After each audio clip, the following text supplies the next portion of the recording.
শিলিগুড়ি পৌর নিগমের বোর্ড মিটিংয়ে মেয়র গৌতম দেবের সঙ্গে বাগবিতণ্ডায় জড়ালেন দলের কাউন্সিলর রঞ্জনশীল শর্মা। মঙ্গলবার বোর্ড মিটিং বয়কট করেন মেয়র পরিষদ দিলীপ বর্মন। এই ব্যবসায়ীদের তো লস হবেই, তার সাথে সাথে এই ইউজি কেবলের কারণে যে বক্তব্যগুলো তৈরি হয়েছে তাদের মধ্যে কিন্তু মানুষের অ্যাক্সিডেন্টের মুখোমুখি হতে তার কাছে না চেয়ে আপনি বলছেন এজির কাছ থেকে নেব, অমুকের কাছ থেকে নেব।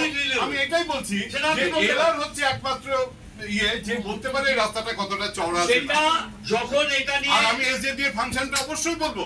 আমি বিতর্ক চাই না, মেয়র আমি বারবার বলছি বিতর্ক চাই না। একটা বোর্ড মিটিং এর একটা মোশন যদি ইনফিনিটি করে দেয় টাইমটাকে যে আজীবন চলবে, হয় নাকি? না না, এটা হয় নাকি?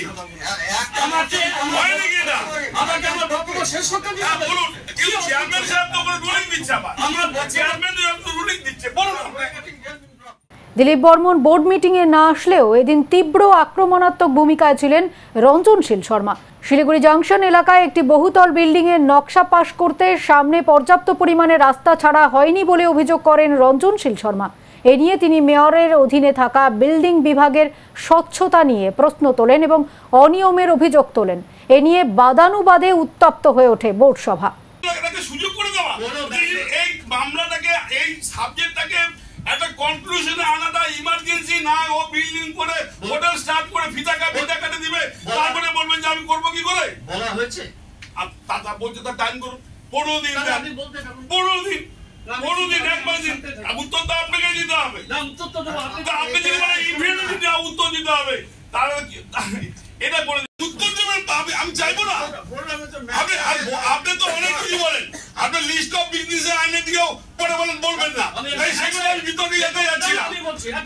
মেয়র গৌতম দেব বলেন, যে কোনো বিল্ডিং এর নকশা নিয়ম মেনেই পাশ করা হয়। ব্যাপারটা তা ছিল। ব্যাপারটা হচ্ছে একটা প্ল্যান, বড় প্ল্যান যখন এমআইসি তে আসে তার আগে বিল্ডিং কমিটি, এই প্ল্যানটি বিল্ডিং কমিটিতে গেছিল। বিল্ডিং কমিটি থেকে সেটা এমআইসি তে আসে, এমআইসি তে এসে বোর্ড মিটিং এ পাস হয়।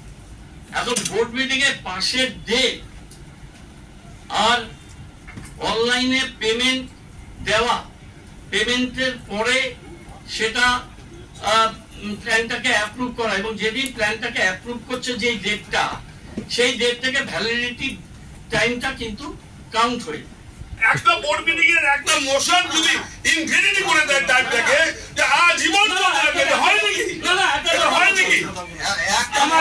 হয় নাকি এটা? আমাকে আমার বক্তব্য শেষ করতে দিন। বলুন, কি চেয়ারম্যান সাহেব তো কোনো রুলিং দিচ্ছে, আমার চেয়ারম্যান তো রুলিং দিচ্ছে, বলুন। আমি বলছি মঙ্গলবার বোর্ড সভায় বিরোধী দলনেতা অমিত জৈন পুজোর আগে রাস্তা সংস্কারের দাবি জানিয়ে বক্তব্য রাখেন। আশেপাশে আমরা সবাই জানি 400 বেশি পূজা পান্ডাল তৈরি। তবে এবার আমি পড়েছি যে আশিগার একটা পূজা, তার এস্টিমেট কিন্তু 40 লাখ টাকা পার হয়ে যাচ্ছে।